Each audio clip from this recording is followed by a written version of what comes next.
What in the actual fuck? You must practice. Listen to me. You must practice. You must practice. You, sir, are a shit pilot. You're a shit pilot. What the? Yes, you're shit. You need to practice. Calm down, bitch. You're shit. Are you a shit pilot? Me? Yeah. Yeah, I'm a shit pilot for sure. But you are too. Yeah, I'm a shit pilot. Hey, what's up guys? We're live. This is FPV Spill the Tea number 14. And today we have Mr. Ash.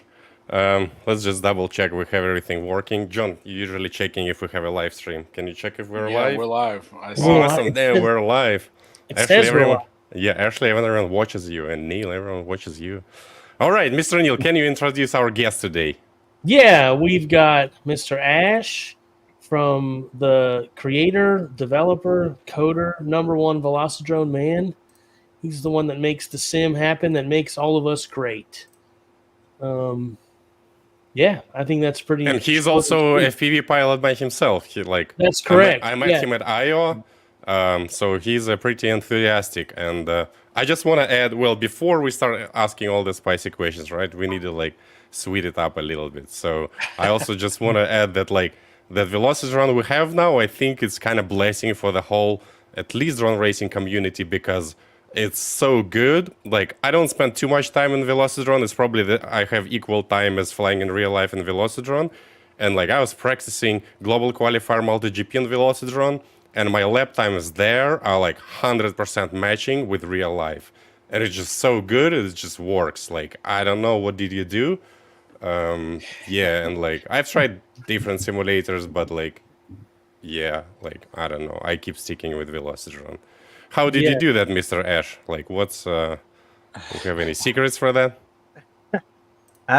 It's probably due to our background, because a lot of the simulators that you can buy on the market right now came from a gaming background and then moved into simulation.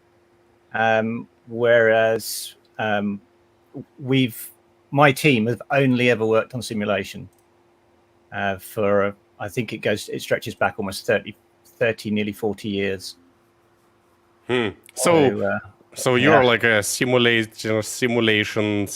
professional, right? So yes, yeah. And this is a question from Chris Thomas, because he likes to discuss that. So his question was, as a simulator developer and expert, if we are living in the simulation, how would you break it and what would you do? And maybe you're the guy running our simulation.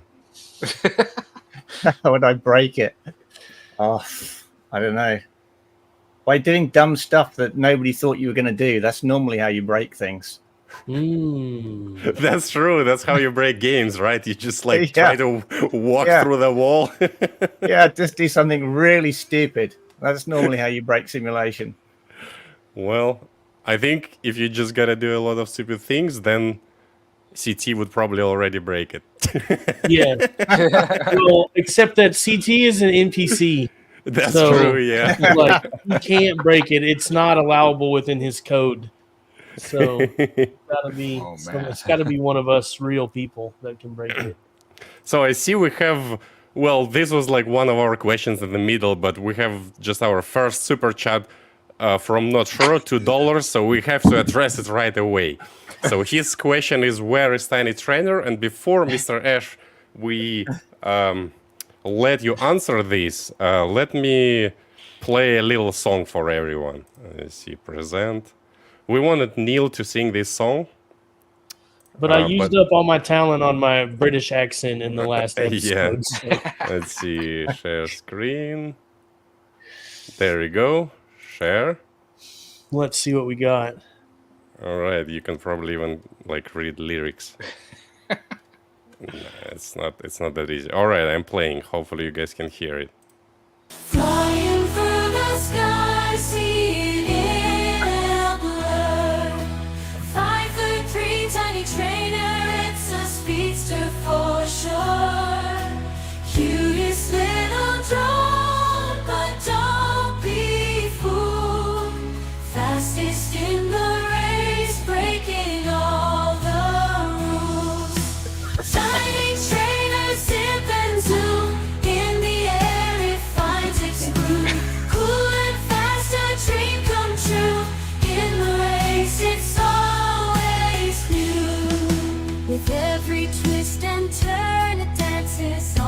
on the breeze. Oh yeah. Leaves the competition begging, oh please. Wow, someone put some work into this. Oh yeah. The mighty Let's see. I don't know we can make it to the end.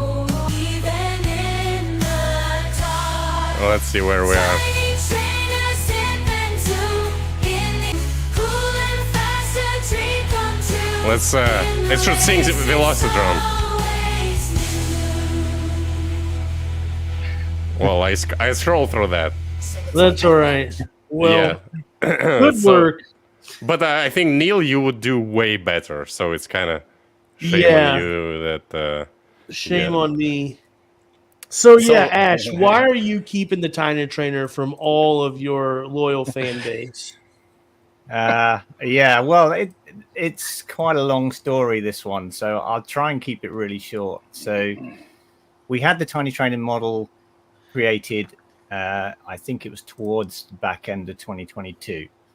And so we were out of season to be able to do flight testing on it in order to get the physics and aerodynamics right for that quad. So it needed to wait for 2023.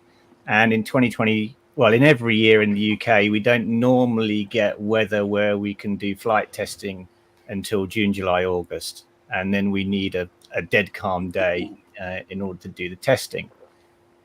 And what happened in 2023 was we had some real problems with the website, the Velocidrone website, and it ended up taking up literally months of my time. We went through 3 web developers. One I fired, one disappeared and never came back, and one was a friend of mine who tried to help me out with the website and then just ran out of free time and couldn't help. So in the end, I had to do the whole website myself, and it just chewed all of my time. And we're still not live actually with the new website, but it's due to be live before the end of this month, and then hopefully the whole saga is over. So the Tiny Trainer was a victim of poor web development. It's the reality. And so it's scheduled to be flight tested this year. We're in May now, so June, July, August is normally our testing months. So at the moment, I've got Evan making me a ready to fly Tiny Trainer. We have got one here in the UK, but we're struggling to get that with HD0 stuff on it. And we're struggling to find flight controllers for it. The stock for parts in the UK is an absolute nightmare at the moment. So I contacted Evan a few weeks ago and said, hey, I'm going to be testing June, July, August. Make me a ready to fly HD0 Tiny Trainer, and then we'll just get it done and finished, and it'll go in at some point of the summer of this year. Let's talk about that for a second. Ash, I'm curious, can you take us through what it is you and your team do to put a drone in Velocidrone? Okay, well, it very, very much depends on the drone. So if it's a 5-inch quad, for example, then we already did the aerodynamics for 5-inch quads, and all 5-inch quads these days are normally around about the same weight. They're made to be as light as possible. The arms and the sort of internal of the frame tend to be around about the same size. So we can guarantee that most 5-inch quads are going to be of a fairly similar speed. There may be characteristics that make someone pick a particular 5-inch quad in real life, because it might be built particularly strongly, or it might have really nice interlocking arms that stop things from falling apart, or it might have really nice vibration characteristics. But from a sim point of view, none of those things matter. All that matters is how does it fly aerodynamically, and generally most 5-inch quads are the same. You can argue there's some differences between box frames and normal frame quads, but generally they all fly around about the same, which means that if we're putting a 5-inch quad in, we can just reuse the existing aerodynamics on that quad, and then we do change a few things for every single 5-inch quad that goes in. So things like the CFG, and the motor placement and where the motors are in relation to the CFG and where the battery is placed and how that affects the moment of inertia of the quad. All those sort of things go into each quad, but the general aerodynamics, the power, and that kind of stuff are all the same for a 5-inch. The But for camera something position? like the Can you Sorry? do you change camera position? That's yes, hyper- yeah, the camera alright. position is as per where it would be on the actual quad. Yeah. All right, so it matters. Or something like the tiny trainer where we don't have aerodynamics or physics already created for it, then we have to do a flight testing day or couple of days, and that's where we put the quad through a rigorous set of tests to work out what its drag characteristics are, what its lift characteristics are from various angles, and then we put it on the track and we analyze how it corners, how it grips in the corners, what kind of side slip it's got, and we look at the overall aerodynamic drag that we've measured versus real life to see how that feels. And then the final test is a pilot, which is normally me, flies it around the track in the sim, and then immediately flies the real one around exactly the same track in real life. And then I fly it around the sim again, and then around the real track, and I go back and forth, back and forth. It's normally 40 to 50 packs of doing that, and then the aerodynamics are done. And how do you measure some of those like differences in side drag and the actual aerodynamics? Like, how's that measured? So we do like empirical tests where we're using a miniature wind tunnel in order to measure the drag on a quad from different angles, and also lift. One of the things that people don't realize is quads create lift as well. Quad frames create lift and drag, so you get lift off of flat parts of the frame, like the arms and the top of the quad, and the bottom of the quad, obviously, and you get drag generally off of absolutely everything. And so we try and work out which elements of the quad are creating lift and which ones are creating drag, and how much influence that is having on the quad from a wind tunnel point of view. And when I say wind tunnel, it's a very crude very crude wind tunnel. I'm not talking about the stuff that they use for F1. We could never ever afford to put a quad into that. We only need very, very basic information from the quad in terms of lift and drag. We don't need to understand, how the laminar airflow is going across the frame. We don't need to be blowing smoke across it and seeing how the aerodynamic components work, that sort of thing. We're just interested in overall lift, overall drag.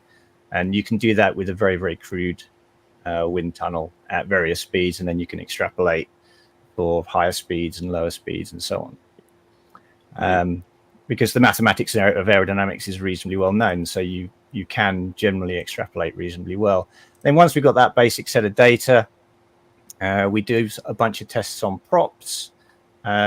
We don't do static prop tests, so we actually test the props in flight so that we can see how the inflow is affecting the prop, because a static prop test is completely useless for working out what sort of thrusts you get. Chris Rosser won't be happy hearing that.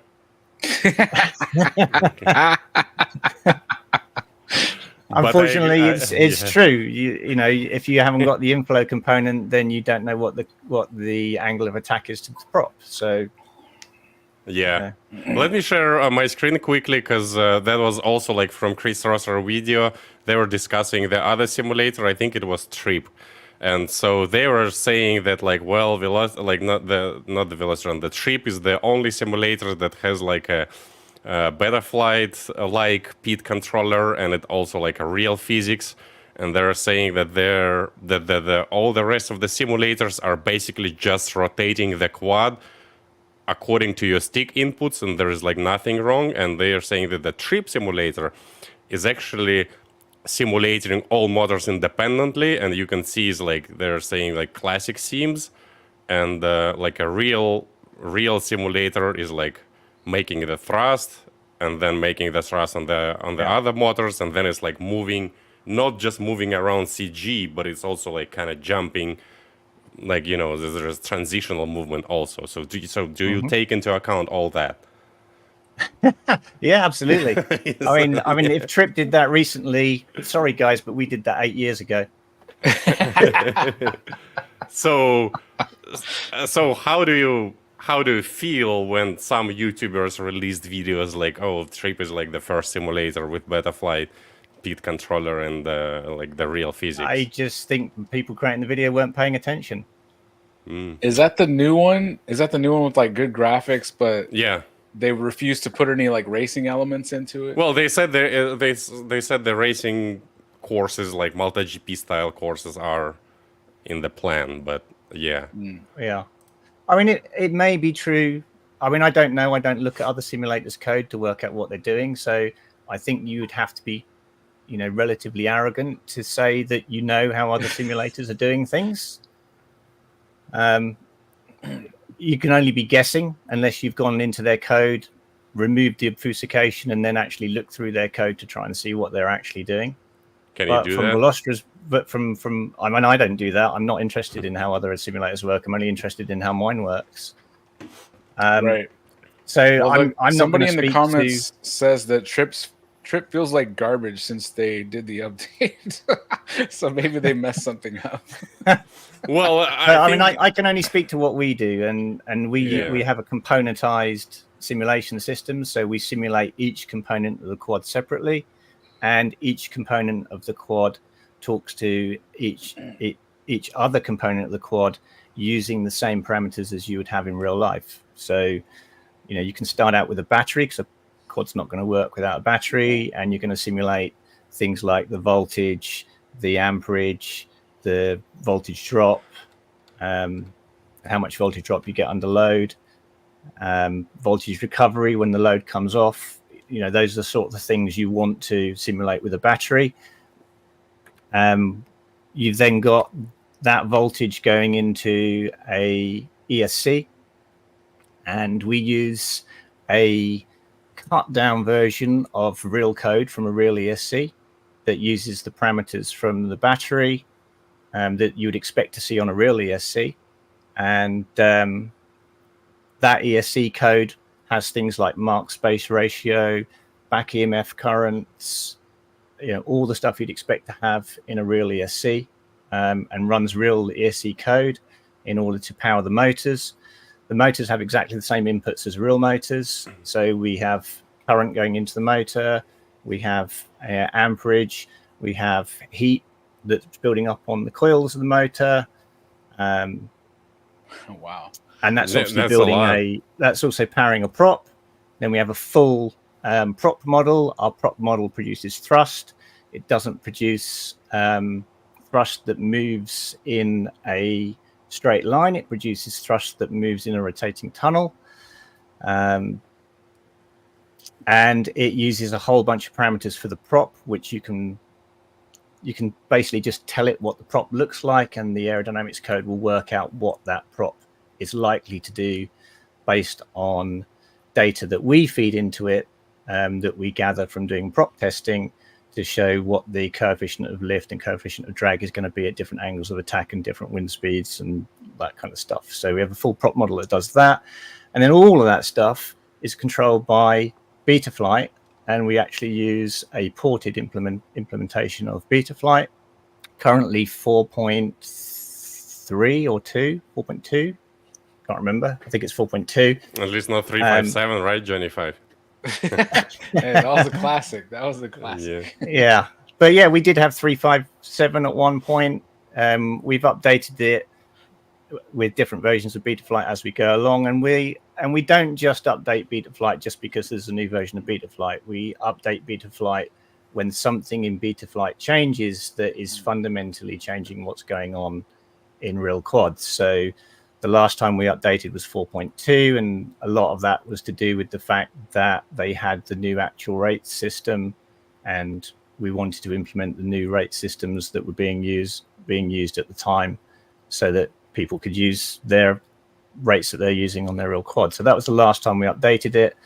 We're probably due to update Betaflight again now, because there's been some changes around micro quads, with things like there's modes now where you're in angle mode, but it's only in angle mode on the roll axis, and the pitch axis you don't have to hold the stick forward all the time when you're in angle mode. That kind of stuff is in the new versions of Betaflight. I think that's right. Yeah, Mr. Ashley, So, be following. Yeah, so we'll probably be putting that stuff in for micros, and I think Betaflight is implementing the new stuff that Chris Voss was looking at, where they were looking at making angle mode work a lot better, so it wasn't fighting the gyro as much. So that will have quite a significant impact on how angle mode works. So we'll probably need to update Betaflight to take account of those kinds of things. So we have a very, very complex simulation system where we simulate all of the individual components. We simulate all 4 motors. We don't roll or pitch or yaw the quad using just inputs to say, roll this way or roll that way. It's all done via the motors exactly the same way as it would happen on a real quad. Neil is like sitting like, I don't understand any fucking word, but I like it. I like it all. Yeah, I So don't. we got a super chat from DinDrones, $49.99. Thank you to DinDrones. DinDrones just released their new high capacity battery box. It has 2170 cells, the same type of manufacturing that they use for like Teslas. And I understand that you can get 30 to 40 6S batteries charged off of it. I know 533 is selling it. I'm not sure if anyone else is selling it, but yeah. DinDrones, thank you guys. Yeah, you can also take that on an airplane because it's all individual cells. It's not like one giant battery, so that allows you to be able to fly with it, and that's a pretty cool feature of that setup. And when it's fully charged, when it's fully charged, just one more thing is that when it's fully charged, you can charge like 50 6S batteries for racing from that box of like this size. So that's pretty awesome. cool. So he asked down below, and this is for Ash, just more of a comment, but it would be great to be able to see stats for a certain track, like total time flown, the pace, the amount of tries, the amount of crashes. That would be it would be cool. I mean, I know that there's a lot of tracks, so it doesn't make sense to do that for every track, but like maybe for some key tracks or for like the track of the week. For like the weekly leaderboard, maybe I don't know. That could just be some interesting data to share. It's a cool idea. I mean, that comes down to how much data we want to gather from users, because the more data we gather from users, the more implications that has for us in terms of protecting people's data. So at the moment, the only thing we store on our server is somebody's email. Okay. And their password to log into the simulator, and then the rest, any other data that we store, is when they choose to upload a leaderboard time. And sometimes if you're in a particular race mode, like you're in Nemesis and you're running 3-lap single class, then we'll take a flight recording of that flight as well and upload that to the server. And that's all the data that we gather from users, leaderboard times, and in some race modes a flight. We don't actually store on our server things like how long someone's been using the sim. That gets stored locally on your own machine, and that's because we don't want someone to come to us and say, hey, this guy works for us and we want to know, was he playing on the simulator while while he was supposed to be working, so I don't want to be the custodian of that type of data. But you can store that data like locally, how many tries a pilot has on this track, how many hours he spent on this track, right? We can store things like when someone, at the moment we store when someone uploads the time. So we know the time they put in, but we don't know how long they spent running that track. We only know, what happened on that track at the point the user decides to tell us. And that's either because they hit submit to submit a time, or it's because they've got auto time upload, in which case it automatically at the end of every race uploads. No, I was talking that you could store the data locally for the pilot on his PC, so only he. We could store locally what tracks you've been using and how long you've spent on tracks and stuff like that. So yeah, we could present that data in game, and we could potentially store that data in the database. I'm making a list of promises that Ashley makes today. So first list is the track data. I didn't hear a promise. I heard a could. That's what I heard. I don't know. Yeah. Like, Neil, you're supposed to be a bad cop today. Come on. You should Yeah, be like, but- oh, yes. But you're also the only developer besides Ash here, so isn't that like a nightmare scenario? Yeah, so we Somebody already make have in the list the track data and the tiny trader. So all right, Mr. Ash. Let's move a little bit to a different question. Suddenly, on the scale from 0 to Elon Musk, how rich Velocidrone makes you? Well, nowhere near Elon Musk, put it that way. Well, he's very rich. Like, you probably can't be richer than Elon Musk. That's like 100%, right? And 0, you have nothing. Basically, you're like me. Yeah, I would say Velocidrone provides me with a comfortable living. It's all I do. I don't work on anything else. I work full time on Velocidrone. Yeah, and like if we check your like Facebook photos, which you don't share very often, but looks like your life is pretty interesting. You're riding like wing kites. I don't know how you call them. It's like wing foil. And it's in Britain. Like, I bet it's freaking cold there, like all the time. No, to ride the thing. Yeah, it can be very cold in winter. Yeah, Huh. yeah. Wing foiling is my hobby that I do outside of drones and Velocidrone, and it just allows me to disconnect from everything and just be on my own on the ocean, and where nobody can contact me. I like that. So, for a couple of hours. Since we're talking about Great Britain, we just recently had a talk with Neil and something about like different accents, like British accent and Australian accent. How do you in Britain say when you're unable to do something?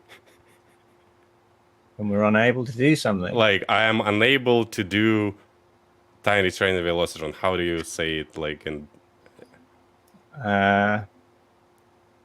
So I can't do it. So Just you can't say. do it? So you say Can't can't. do it. All right. So it's Yeah. not just Australians saying can't. It's like also. Well, he didn't say. He said. He didn't say it like, because that's what I heard. He said can't. No, he like. Yeah.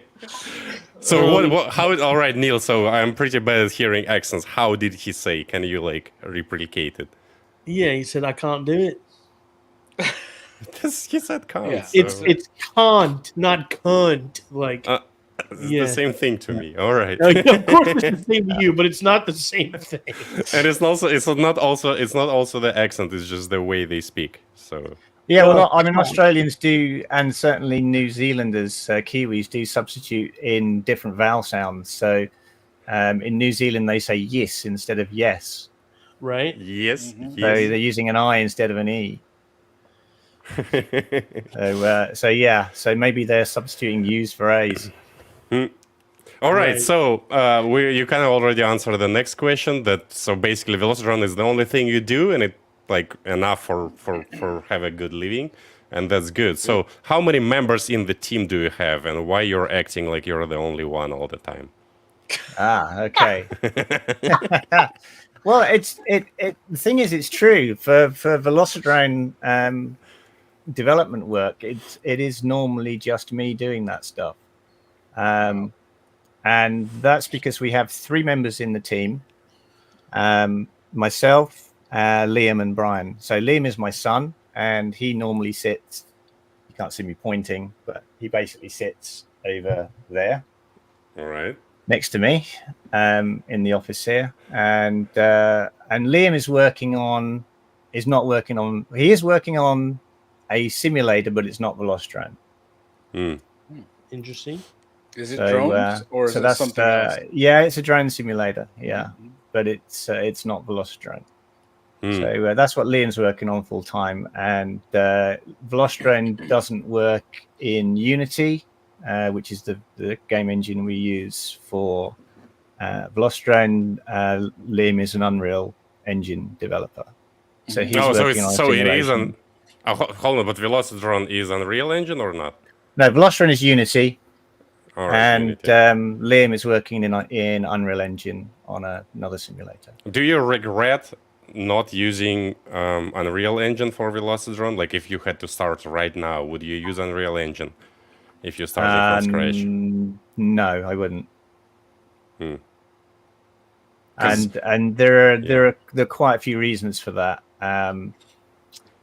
The physics engine implementation in Unreal Engine is not particularly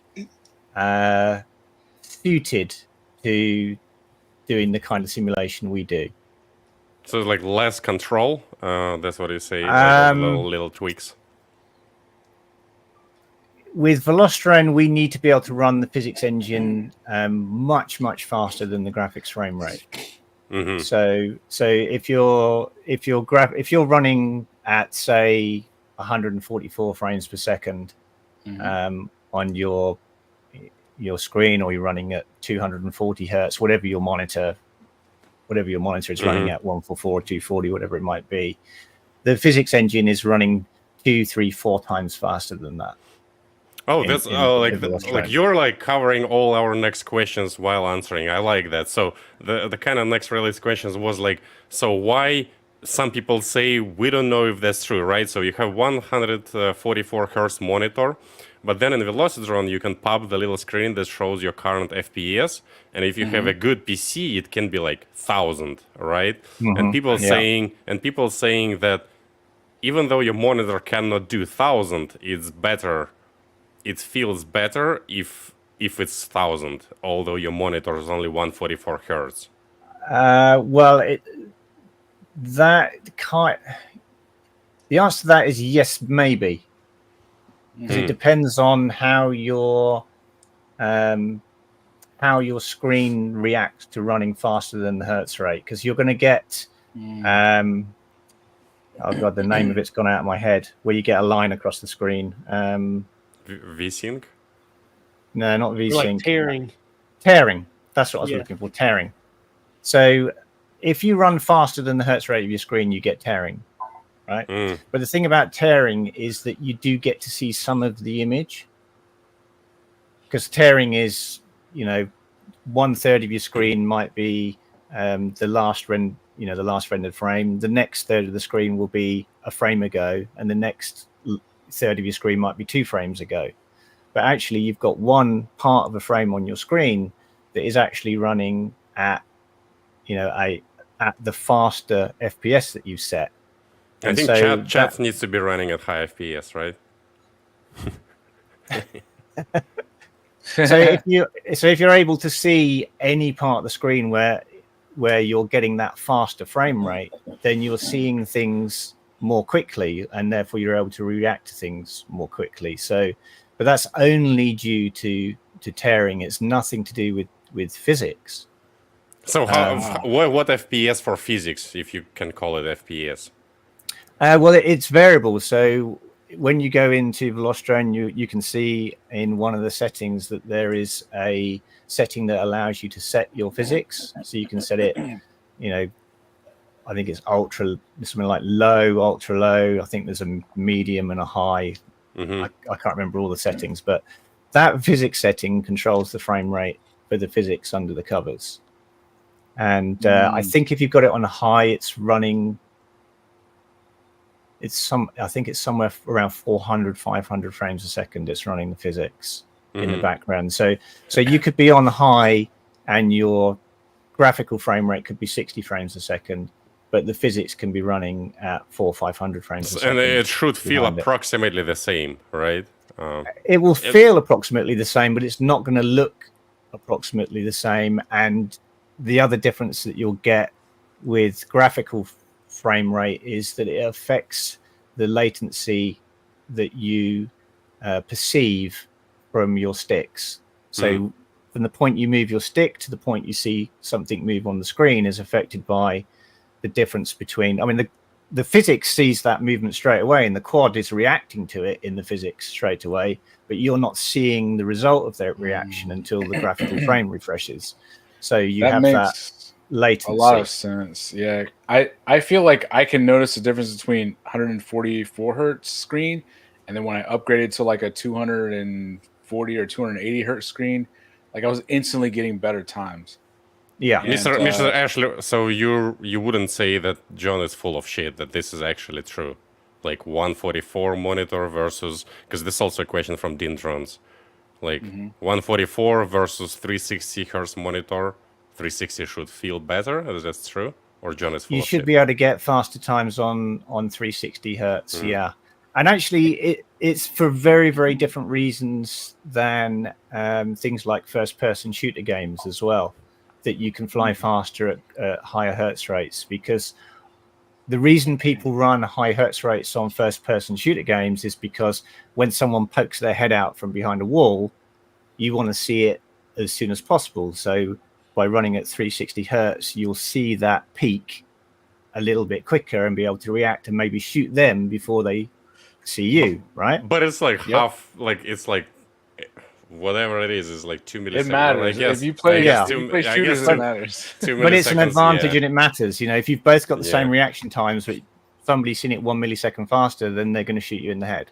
Yeah, but Right? for all the beginners listening to us, I think for beginners that doesn't matter. Like, Right. right? It's Like true, it's yeah. just whatever. If you have 60, like, I think because I think Evan Turner was initially running on his Mac with 60 FPS screen, and he was like just killing Yeah, he was everyone killing in it. Yeah, absolutely. So, and that's just being able to, you know, judge the latency and judge. I mean, he was just excellent at judging his momentum.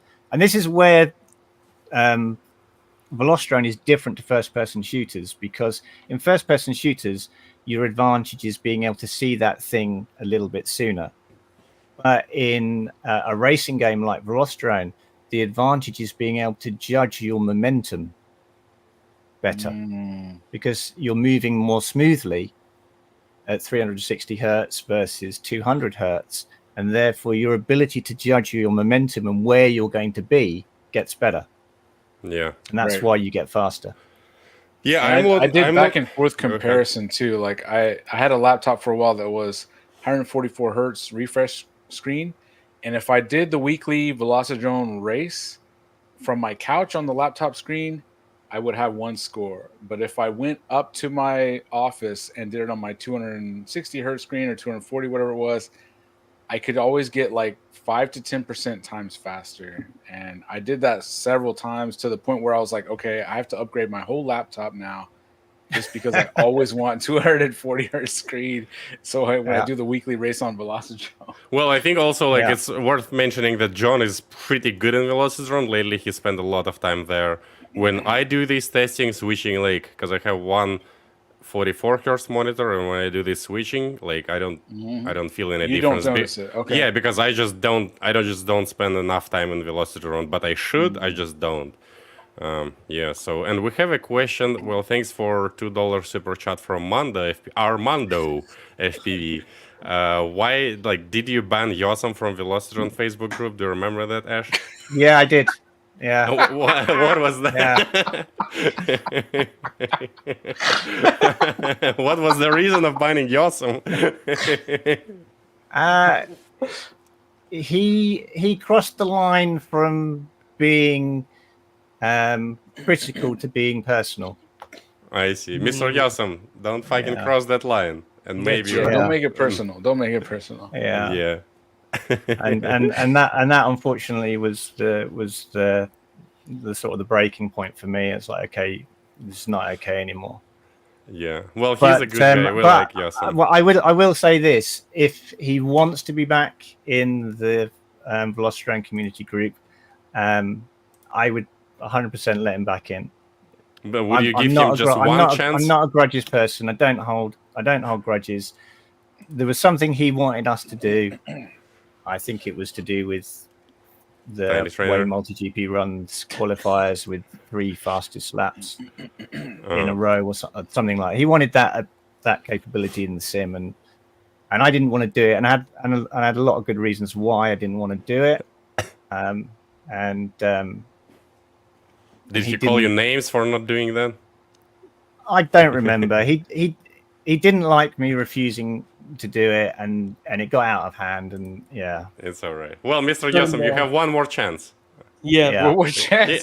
Yeah, But, yeah, he's I'm a not. good I'm guy. not a grudges guy. You know, Yeah. I'm not that sort of person.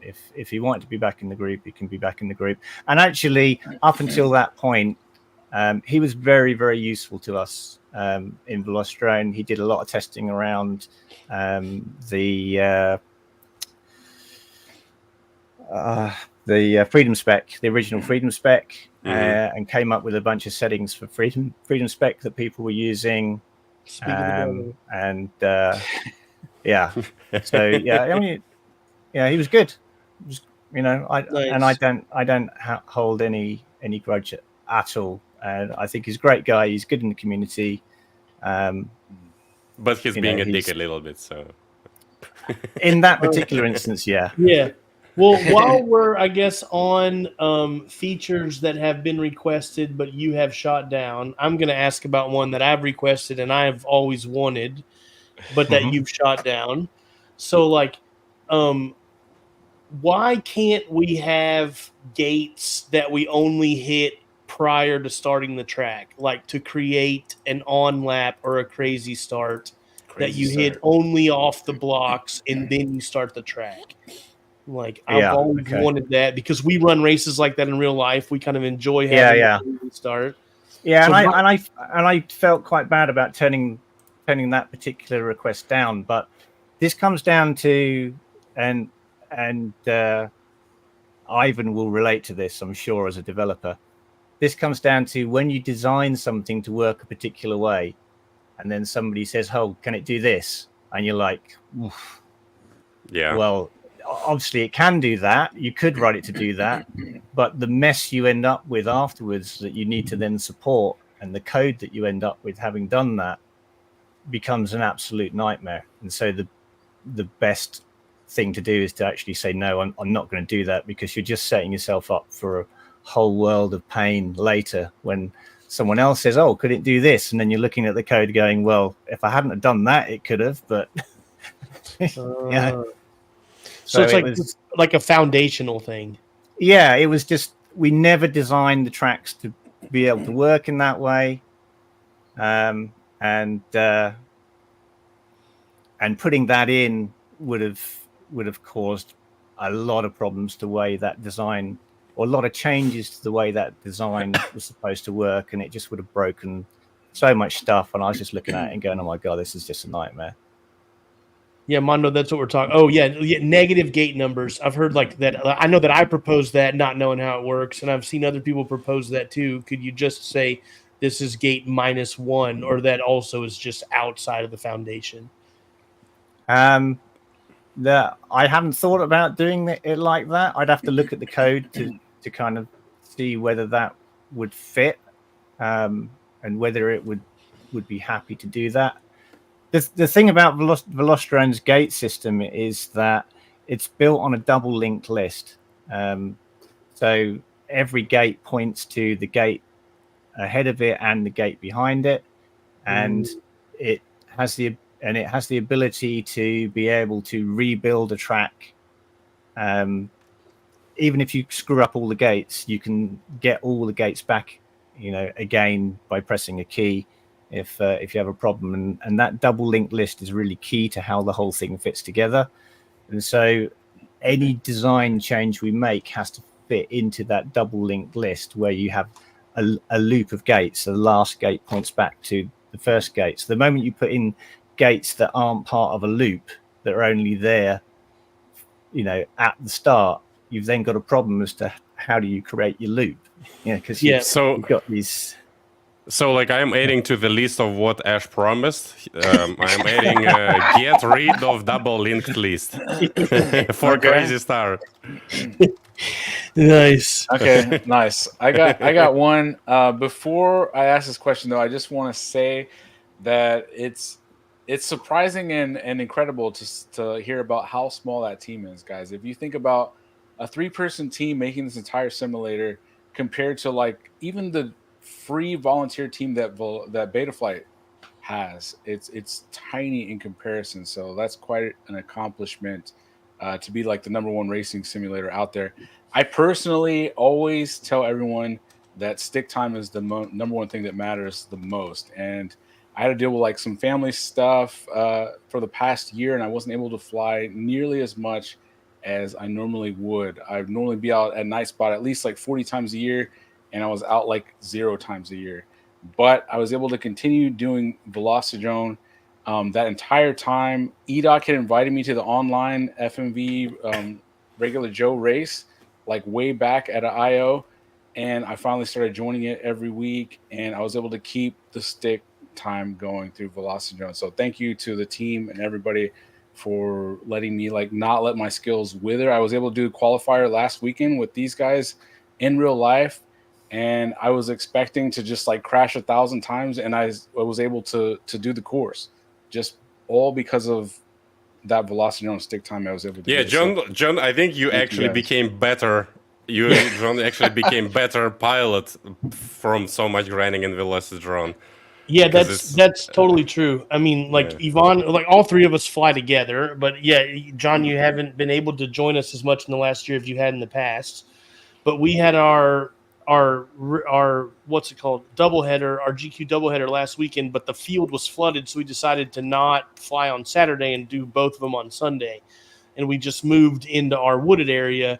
And I remember, I mean, I was like commenting like, holy shit, John, you are killing it right now. You did not look like the same pilot that you were the last times I saw you fly. And so like good job on you and good job Ash that that John wasn't able to show up but got better like while he was gone. And that's pretty dope. Yeah, that's look at this. 100% from Velocidrone. So thanks to that team there. So now my question that I wrote was, why is Velocidrone not on Steam? And I've heard a couple of answers to that. And is it intentionally to keep the user base small and exclusive? And why does it work for every other major gaming developer out there, but not you guys? Interestingly, when we were originally were putting Velocidrone together, we looked at Steam, and we got back then on the Steam. They had a thing called Greenlight, so you had to put your proposed game on there, and then people had to actually vote and say yes, we want this on Steam. And then if you got a green light, then you were able to put your game on Steam. And we got green light on Steam, and so we could have put Velocidrone on there, but at the time we were designing some features and some capabilities into Velocidrone, and I started looking at, okay, how am I going to do this stuff with Steam, and how much control am I going to have over this stuff with Steam? And the other thing we wanted to be able to do was to have total control over how Velocidrone is sold, and some of the things I wanted to do with Velocidrone were quite difficult to do on Steam. And the other question about, are you completely in control of your sale of your product and your price at that time? And I think it's still true today. You weren't. So at any one time, certainly back then, at any one time, Steam could say, oh, hey, we're putting your game on sale. And so you would have to accept sales at whatever price they were going to put your game on sale at. And so I wasn't keen on that. And then the thing that really killed it was that if you go on Steam, they take 30% of your profit. Yeah, that's why Chris says Steam is greedy.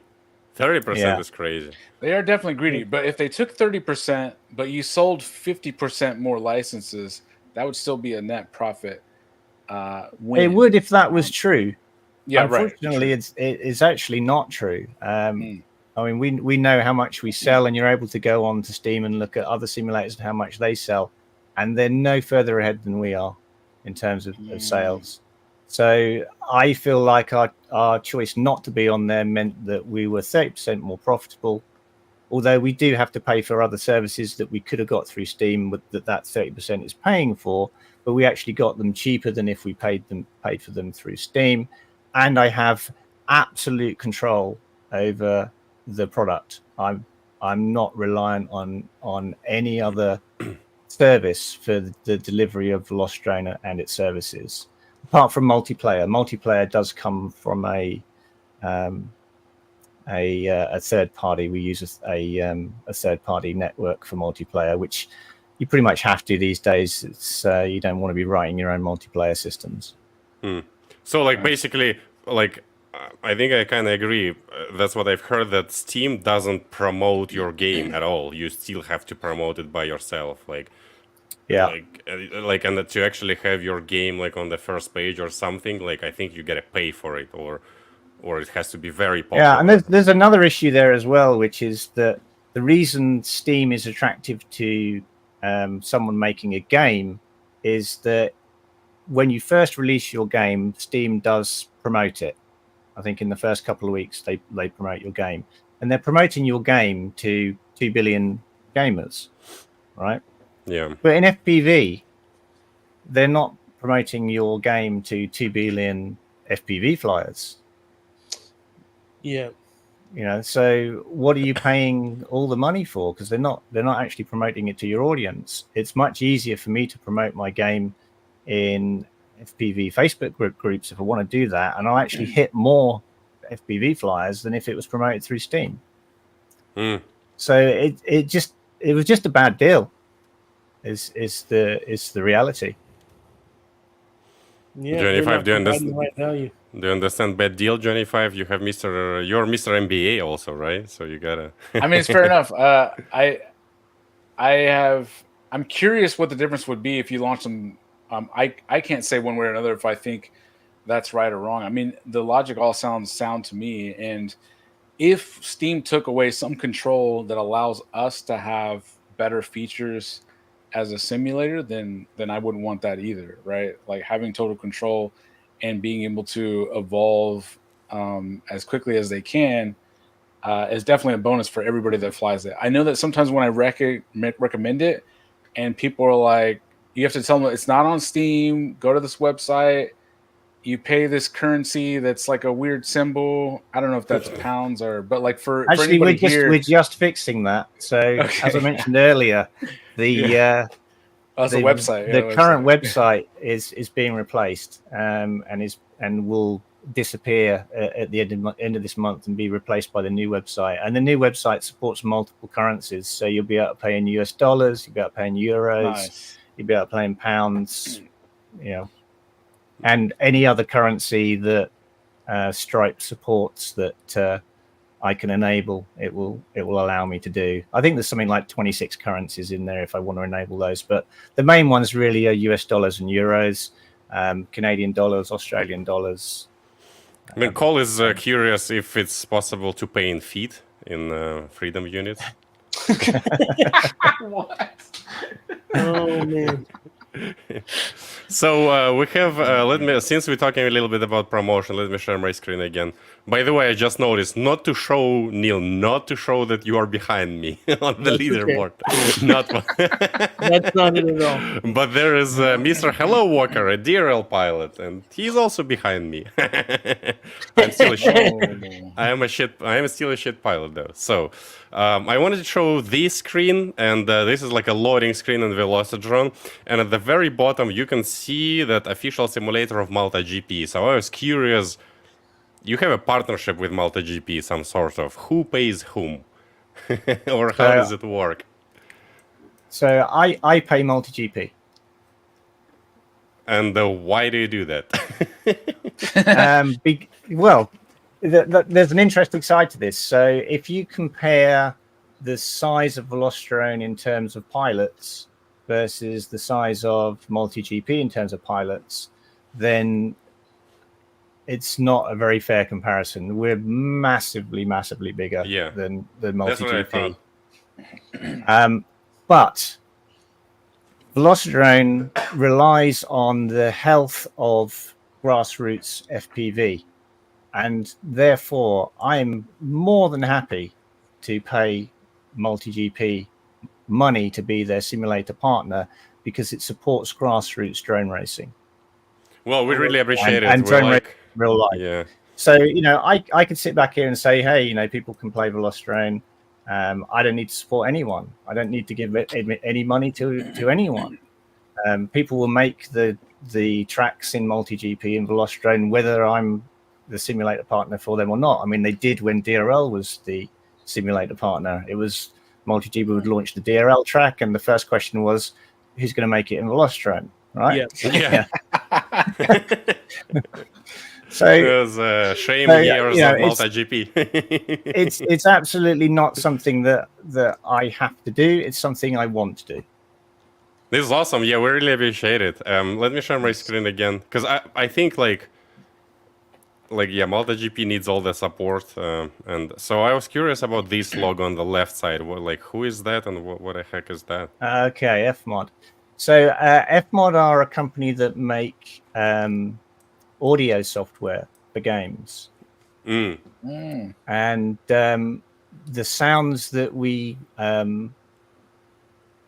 do in Velocidrone for the motors, and things like if you're putting in roll and yaw at the same time, you get like a heterodyning type noise because motors are running at different speeds and that kind of stuff. Or like on the mega quads, if you go around a corner really tightly, you can hear the motors really clipping through the air and cutting the air. All of that kind of audio stuff is made possible through using FMod. That's cool. And I also just noticed that I don't see TBS here anymore. Like, what happened there? I think TBS come up before that flash screen. Oh, I So see. when you they're start by simulator, themselves. Right, you, they're by you themselves. see a full black screen with TBS on it. So and TBS then still you- supports you, right? TBS are the only retailer who can sell Velocidrone. Cool. And that goes way back to the drone show in the UK when we launched Velocidrone in the UK in 2016, was it? Yeah, 2016, I think. So we'd made Velocidrone, and we decided that we would go to the drone show in the UK to do a launch event for it, and TBS were there. Trappy wasn't there, but actually two other guys were there, and they saw the simulator, and I obviously knew who Team Black Sheep was because I was already racing at the time and using Team Black Sheep gear. And we got talking, and they said, hey, could you put our drones in your simulator? And I said, yeah, I could. I said, but I'm a really completely new company. So what I could really do with is a really well-known, well-respected FPV company putting their name behind us. And so we struck a deal at that point, and I allowed TBS to be a retailer for Velocidrone. We did their drones, and then I put the TBS logo in the simulator. So when the simulator came up, people saw a name that they recognized, associated us with TBS, which was a trusted, well-respected brand, and it really helped us grow very, very quickly at the beginning, because we weren't just some unknown company with a drone simulator that nobody knew anything about. While we're talking Very nice. about the beginning, Ash, could you give us a brief origin story of Velocidrone? How did that- how did Yeah. Why did you make it? Yeah. We never planned to. That's the funny thing is we actually never planned to make. It sounds like your Velocidrone. plan wasn't very good then.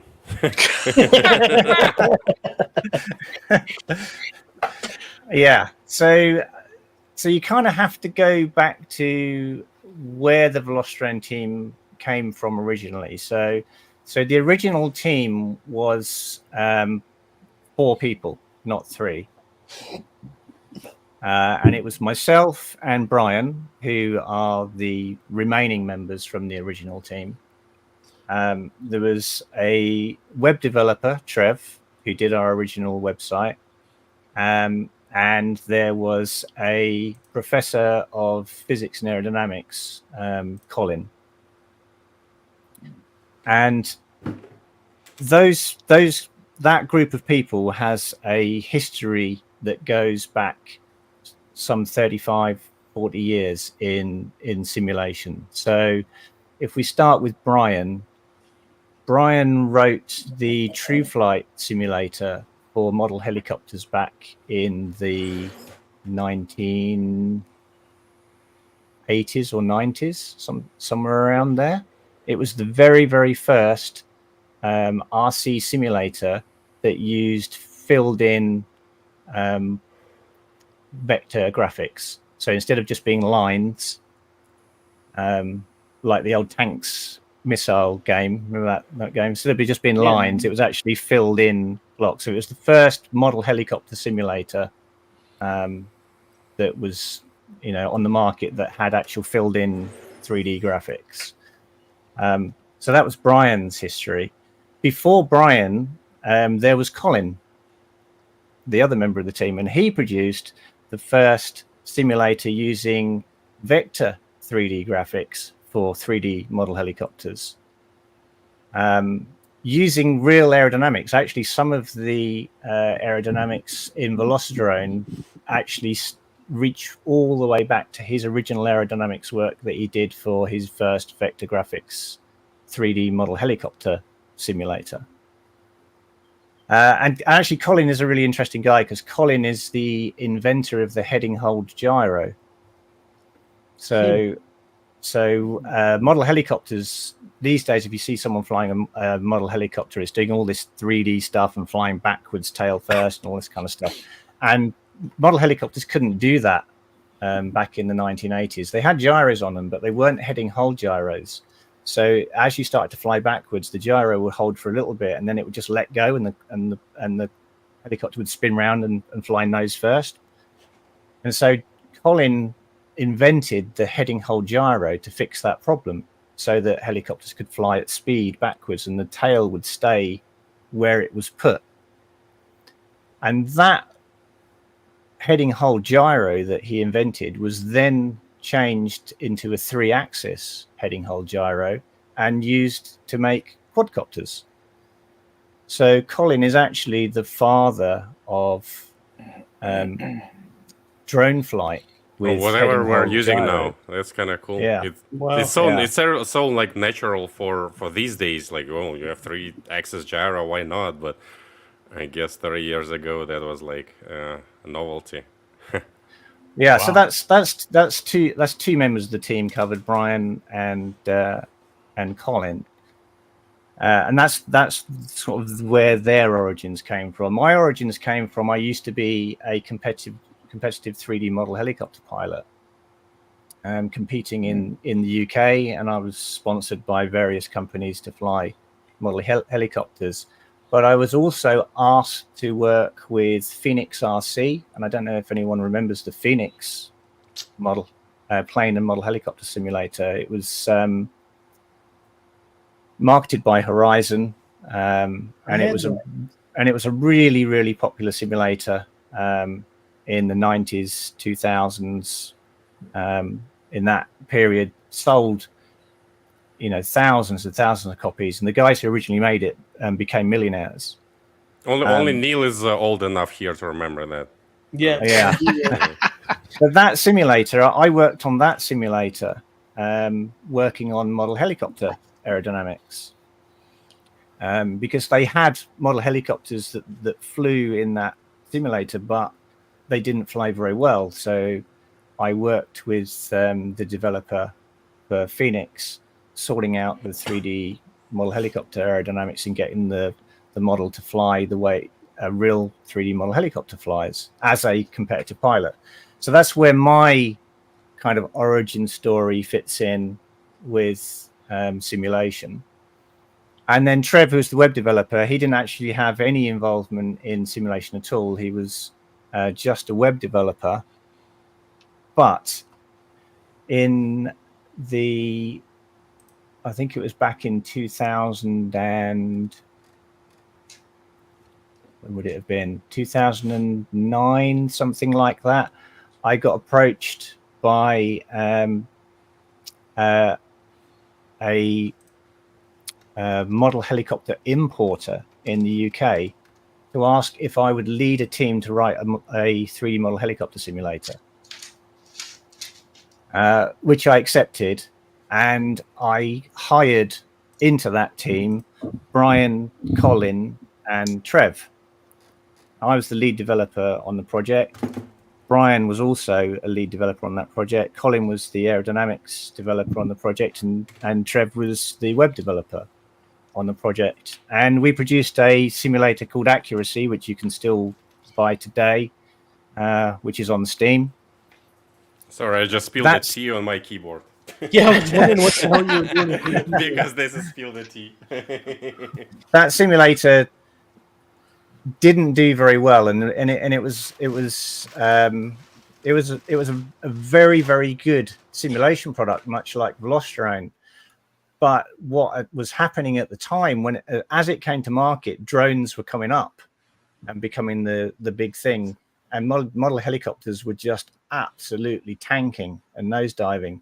So we ended up being victims of circumstance, I guess, which was that people didn't have a lot of money. There was recession, so big, expensive 3D model helicopters were just absolutely tanking. And then these new, interesting drones and FPV drones were appearing, which everyone was interested in. So that simulator wasn't doing very, very well, and things eventually came to a head because I wasn't getting paid. And I left that company, as did Brian and Colin and Trev, and only one developer was left behind in that company, and I think is still working there today. But 4 developers left because we weren't getting paid. And my plan was, at that time, I was a qualified Cisco engineer, and I was going to start a company I was going to start a Cisco training company, training people to do Cisco networking, that kind of stuff. And I was actually sat at home working on putting together the documentation and course materials and all that kind of stuff to start my new business.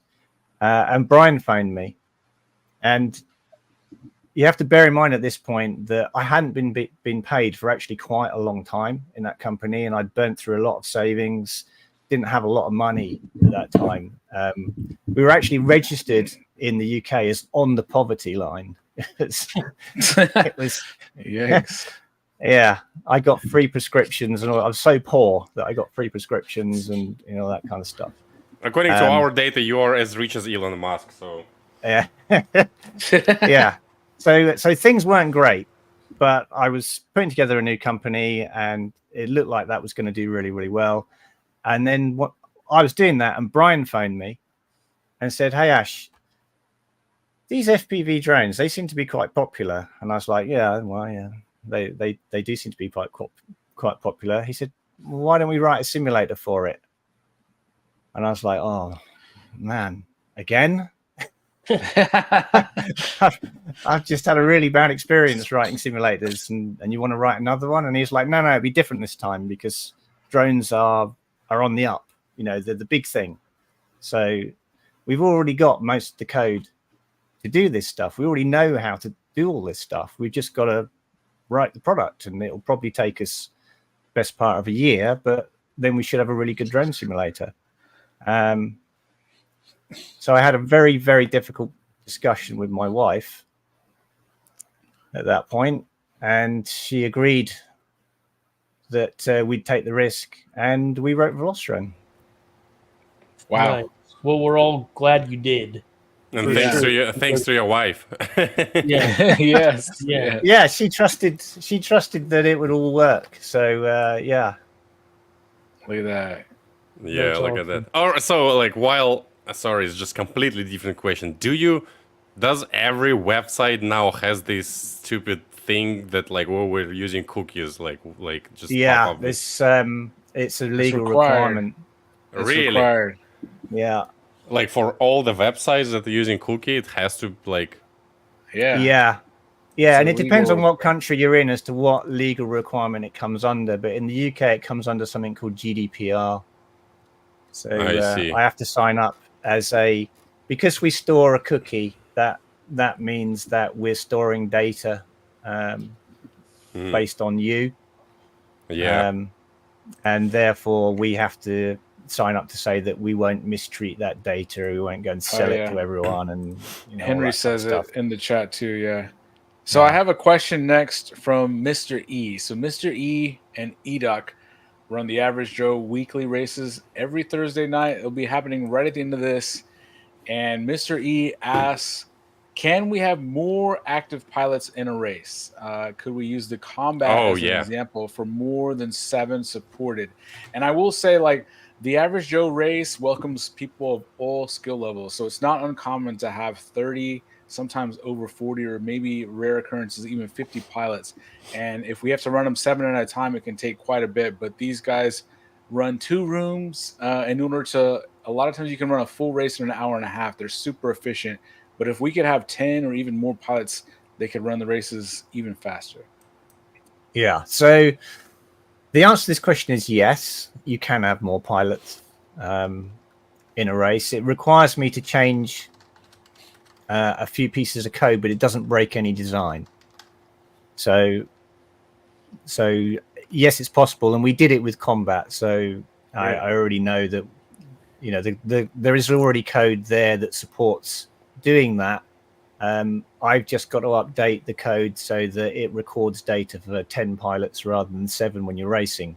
So in combat, it records data for 10 pilots while you're in combat, but in racing right now, it only records data for 7 pilots. So I'm adding it to the list. I'm adding it to the list you promised, right? Just more pilots in the race. It's number 4. So it is possible. The problem is that there is a legacy issue there, which is that we have a start grid that's got 7 starting positions on it, and we have we have 23,000 tracks in the database that have a start grid with 7 starting positions on it.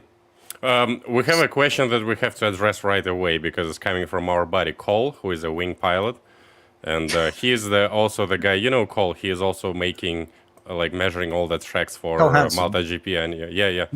You know his last name. I don't. So he is asking why our champ gates are 10.4 feet in sim and 10 feet in real life.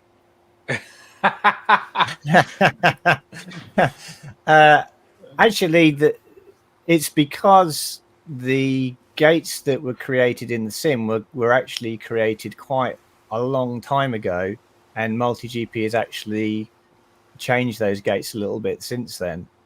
So the hole in the Champions Gate is the right size, but the outer dimensions of the gate are slightly different, and therefore the gates in the sim are slightly different to real life. All right, so this is the next item in the list. Make gates 10 feet. So the next, let's go quick because we have actually so many questions. Let's try to go quick through them. Some of them are boring, guys. You're sending boring questions, but so Mr. I don't know how he reads his name. He's from Spain. He's asking, is there any plan to open the track editor to put own objects or designs? Okay. So this one I get asked quite a lot, and actually this one causes us a really big logistics issue. It's not about whether you could put your own objects into the track. The problem is, how do you then make sure that everyone who loads your track has those objects? And the problem with adding new objects into the simulator is they're not small. So if you add in a new mesh and you add in new textures for that, that can be multiple megabytes worth of data. And that has got to get from your track that you've made to all the people who they would then download and run that track, which means that we've got to allow you to be able to upload your objects and your textures and all that kind of stuff to our servers. and then our servers have to be able to download that to the pilots so that when they load the track, it has all those various objects and stuff in it. So should I add it to the list or no? No, because the issue is that it becomes a network bandwidth and storage issue for us. You know, it can become very, very expensive very, very quickly for us to host all of that data. Right. That makes sense. So that answers Zero's question as well, who says that he would like to have Big Mac sauce as a floor in Velocidrone. Sorry, Zero, no Big Mac sauce. Actually, that you could do. Yeah, you can do it. Yeah. There is support in the sim to add your own textures to the floor. It's the blueprint object in the track editor with a little eye on it.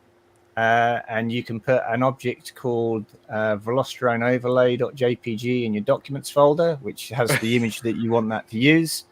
And then you can have whatever image you like on the floor. There you go. That's awesome. Let's go quick because these are questions that just sent to us. We're promoting our email at the bottom, so I think we're obligated to ask them. Can you ask Ash? Do you also get irritationally annoyed at the traffic at Tesco, Burselndolland? I don't know how to read it. Do you know what he was talking about? Do you get irritatingly annoyed at the traffic at Tesco, Burselndon on a Sunday? You don't know what he's asking about, right? Or I'm just reading it wrong. All right, sorry, man. Got a question. I assume anonymous question. Are there any plans to add real-world spots as stock maps, such as famous whatever? So are there any like maybe Bardwell's house? Real world what? Real-world maps, like I don't know, Bardwell House, some mountains, real-world Oh, mountains. I see. Like, I know there's a simulator out there at the moment that has a plugin in it that allows you to load in like Google data for different areas of the world that you can kind of fly around. Yeah. But the problem with all of those plugins or things that allow you to do that is that they will give you something that kind of looks okay-ish from a distance to fly around, but what they don't do is create the collision that you need in order to be able to fly around that in a useful way. So they don't, that functionality for me doesn't really work, because FPV pilots, if you give them a map, they want to fly through the window. If the window's open, they want to fly through it. If there's, if there's a gap under a hole in a fence or something like that, they want to fly through it. And so how much, like, if someone really wants to have a certain spot in Velocidrone to be created with your designers and all those, how much he should pay you? It depends on to what level you do it, what quality level you do it. But good typically quality. We get quoted between, I've had quotes because we do get asked this quite a lot. So for something relatively straightforward, real world location, relatively straightforward, for instance, like the Sharjah Stadium, and the island that was on, we would probably get quoted somewhere between $5,000 and $10,000 to do that. Neil is rich. If it was more complicated than that, it was like a really complicated scene with with trees and rivers and buildings, and you want to be able to fly through it and all the rest of it, then it's going to go upward beyond $10,000. Getting custom artwork done is not cheap. Yeah, and like, what if? I guess it's more of it's more of a designer question, right? So like, people who are making the tracks for the locations for Velocidrone, they're like 3D graphical designers, right? What if there is a 3D graphical designer that also flies Velocidrone and he is capable to do it for you for free? Like, would you accept is that that? like Boner? Is that what Boner made the night spot for us? And it's like pretty true to life. Like, but he used that's just done with the Velocidrone track editor.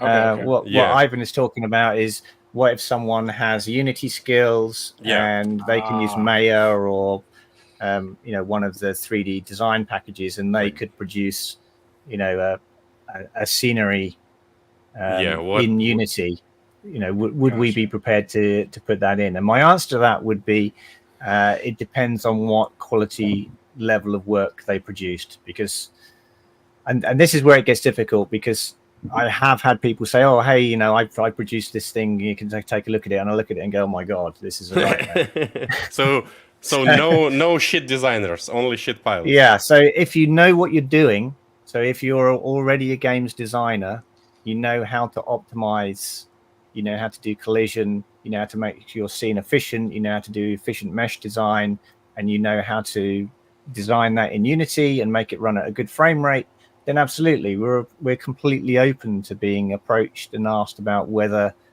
something that you've created would be suitable to be put into Velocidrone. But if you've just taken your drone out, got a point cloud, brought it into a 3D modeling software and gone, "Hey, that looks great," then I'm sorry, I'm going to go, "Yeah, that will never work."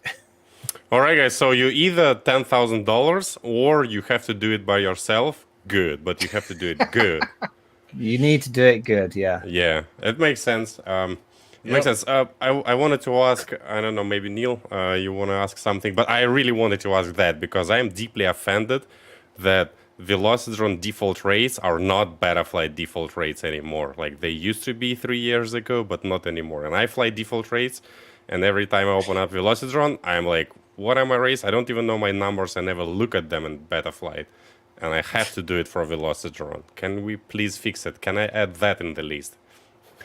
You can add that in the list as long as you tell me what the default rates are now. I don't know what they are either.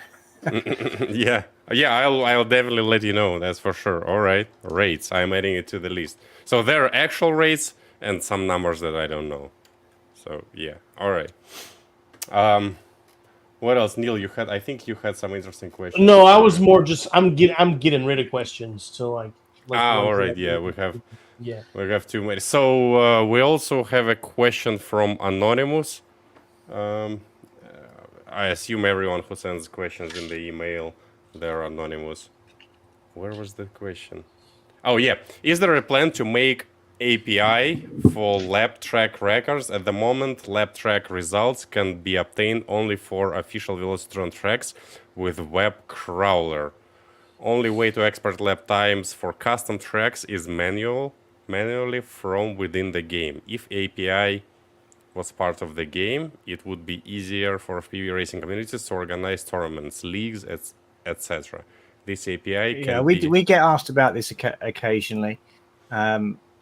And this comes down to, if you want to get to that data, you have to be able to connect to our server. And if you're connected to our server, then we have to be concerned about who's connecting to our server, how heavily they're utilizing the server, and making sure that they're not impacting our users by, throwing millions of queries at the server and wrecking its ability to respond to actual users. So yes, it's possible to have an API, and Velocidrone does already have an API where you can get to some of this stuff, but we are very, very, very careful about who we give access to that for those reasons. I also wanted to share a little statistic that you if you have Ashley, if you have the statistics in front of you, maybe you can read it, or I can read it from our chat with you. That I thought it's pretty interesting. I thought that Velocidrone is way smaller, but it's actually much bigger than I thought. You said you have 200 users connect per hour. That's not including offline users. Between 2,000 to 4,000 pilots per day, depending on what is going on what day of the weekend it is. That's like a lot. That's pretty comparable to what Betaflight flashes are. And the user database is over 300,000 pilots. Wow. Considering that FPV is pretty niche compared to general. And you also said we currently hold around 1 million times on the leaderboard and can play back over 700,000 recorded flights for Nemesis. Yeah. And that, Wow. and then when I ask you about like how many beaching people per day you have to deal with, and so you said you didn't say that there's a beaching people. You're a professional company holder, but you said that you deal with about 10 support tickets per day, and most of them are pretty much none of them are actual code bug. It's like some people have problem with installation and most of the stuff we deal with tends to fit into people whose country flag hasn't been set correctly on the leaderboards, and they want to change the country flag, because you can't do that through the current website. You can do that through the new website. So when the new website goes live, I won't have to do those tickets anymore. You can just go set your country flag yourself. We get the tickets that I consider to be actual people having problems tend to fall into one of two categories. They're either people struggling with installation, and normally it's because something on their machine is actually getting in the way. So a firewall or an antivirus or something like that is screwing up the installer and stopping it from working, or denying network access, and so it just can't access the servers and download data and that kind of stuff. So that's one category. And then the other category that we tend to get tickets about is people trying to connect controllers, because connecting a controller requires you to understand a few things about the process through which you connect it.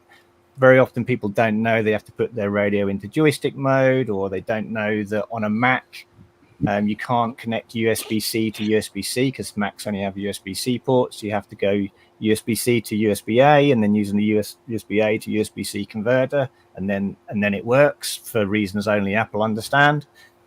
It tends to be the stuff that I deal with on a regular basis, and then very, very occasionally I'll come across someone who says, "Oh, hey, did you realize that this function in the sim is doing this?" And I'll be like, "Oh, really?" And I'll have a look at it, and very occasionally that I'll come across a new bug, and we'll fix that bug.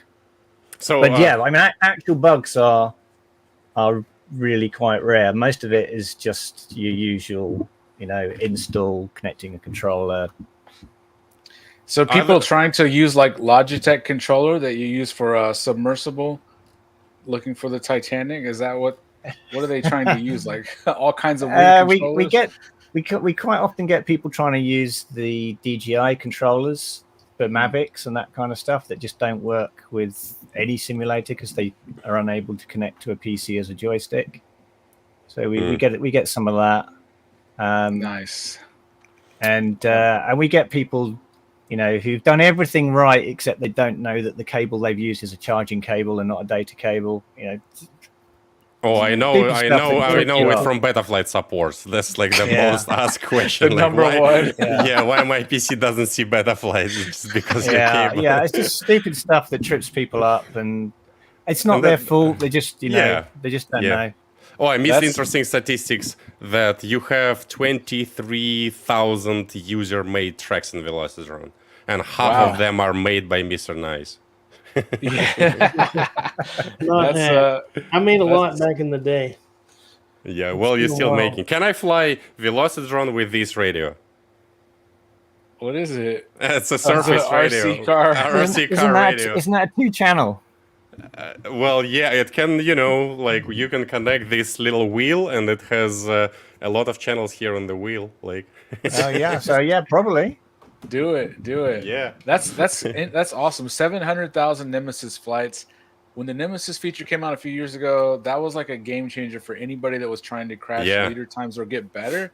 Because one of the best things about racing in real life is you can find that person in your crew that's very close to your speed. Like I could never usually keep up with Limon or Neil, but I could find, Sam or Joe Mama, or now it's Cole that's always like pushing me to get a little bit faster. And now you can do it virtually as well. So speaking of that, we have a question here that says, when will we be able to allow the Nemesis flight to target yourself and try to beat yourself on there? Ooh, that'd be cool. Yeah, you can already do that. Oh, Yeah. you can already do it. Yeah, whoever you can asked already that. do that. There we So when you're in Nemesis, you'll see on the left-hand side there's a list of pilots, and that shows you at the bottom you'll see your name, and that shows you your current lap in race analysis mode and your best lap in race analysis mode. So you can analyze your laps against how you're currently flying, and you can also go to the leaderboard and just load your own time and race yourself. Nice. So Just find who yourself was on the this? leaderboard and click race. Who asked this question? We gotta disqualify him. They asked that we not say their name, so now I understand. I see. So I got a message from Shawn Ames, MultiGP chief operating officer. He said he wanted to join today, but he said he can't, and he's so grateful to Ash and Velocidrone for everything he has done for drone racing. It's Shawn is very sweet when he's not angry. Yeah, it's quite interesting actually that when it comes to drone racing, we're kind of the only simulator that really just dialed into racing. There are lots of simulators out there that dialed into freestyle, and I understand why, because there are more freestyle pilots than there are racing pilots. Fucking freestylers. Yeah, exactly. But, and you can freestyle in Velocidrone. We have a freestyle pack, and we have a load of freestyle quads that you can fly with. But we really, really focused on racing, and that's kind of how we ended up where we are. It's that we have this laser focus on racing, and that's why we love Velocidrone. Yeah, Look who it is. Oh. Look who it is, Mr. Chris Thomas, the inventor of MultiGP. I'm a big fan. I'm a big fan of Ash and his work at Velocidrone. I mean, there's been tons of much larger efforts out there for FPV, but there's nothing close. So. What's so all right? So we gotta ask you a spicy question. What do you think? What are you missing in Velocidrone, Mr. Chris? What am I missing in Velocidrone? Yeah. I mean, let's be honest. For what it costs, we already get a ton of stuff. Right? Agreed. But if I could just rub a magical lamp and make wishes, you it can. would be a little bit more of an alignment of kind of like what we do in real life in terms of chapters, running events, right? A little bit more of encouragement for those local community people to do some of the same things they do in real life. As well as, you know what? There's a Tiny Trainer. Have you ever heard of Tiny Trainer? It would be awesome to have that. But Chris, you told me to do the MultiGP 7-inch spec quad first. I didn't say first. Oh. Did I say first? Maybe I did say first. No, I'm kidding. He didn't. He didn't. Mr. Ash, what? This is one of the questions from, I think it was anonymous. So maybe you're looking into other simulators, and are there any features that you envy and why from that other simulators have and you don't? Yeah, I don't look at other simulators at all. Do we guys believe in him or not? Chris, do you believe him? So I've actually only ever flown one other FPV simulator. Which one was it? Which was Liftoff, and Classic. that was 4 years ago, I think. Mm-hmm. And I was round at my business partner's house, and he said, I've got this. I just want you to fly it and see what you think. So I flew it, and I told him what I thought. There we go. My description of those two was always Liftoff. You can get it on Steam. It has a bit better game features. It has a bit better matchmaking features. But if you actually want practice that's going to build your muscle memory, you have to go to Velocidrone. And there's a reason why all of the weekly races are in Velocidrone, because we don't care so much about those game features. We just want that stick time to actually count towards your muscle memory. I've always said when talking about Velocidrone that what I've noticed is that the best pilots in the world practice in Velocidrone. And the only time you see them flying a different sim is when they're being paid to fly that sim, or when there's an opportunity for them to win money to fly that sim. And then they go and fly that sim for whatever time it is. And then when there's not a dollar's opportunity for them to be there, then they're back training on Velocidrone because that's where their best training can happen. There's a kind of slight. I mean, it was interesting to me. It may not be interesting to anyone else, but there's a particular day that I realised that Velocidrone was as popular as it is with top pilots, and it was they used to run. I don't know. I think they still do it, but they used to run a World Cup in Turkey, and Guklu Setinkol was the guy who used to organise it and run it, and I got invited out to the very first World Cup. Was it the second? No, I think it was the second World Cup. I didn't go to the first one, but I did go to the second. So I went out to the World Cup, and the track was there, and they had all these benches that were kind of facing this track, which had an airfield behind it, and these rows of benches with all the pilots on fixing their quads and all the rest of it. And I stood at the back of the room looking out at the World Cup track and all these pilots, and there was a laptop running at every single pilot station with Velocidrone on it, and they were all practicing on Velocidrone before going out and flying on the real track. And I just stood there looking at it going, wow, this is crazy. Yeah. Yeah. I have a little. It's a difference between a simulation and a game, right? Yeah. So there are people who are building drone racing games, But they're thinking they're building simulators, so like, you know, it's the same. It's the same as hyper. It's the same as hyper thinks camera position matters. Simulator, and then you like fly a drone one time. You're like, that's not a simulator. Come on.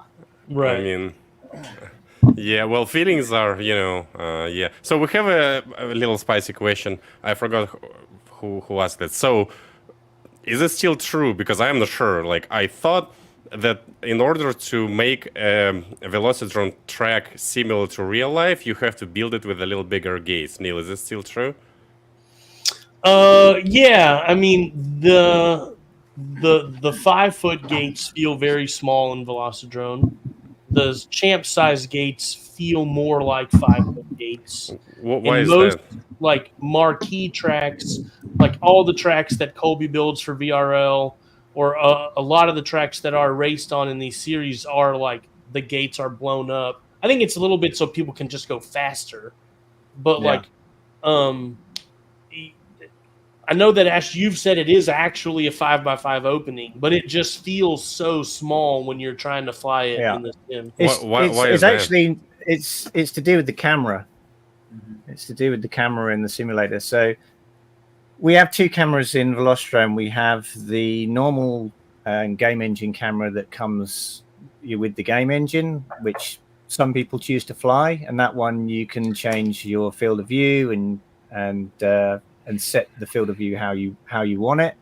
And then we have True Lens, which is our implementation of a something that is more akin towards a FPV drone's lens.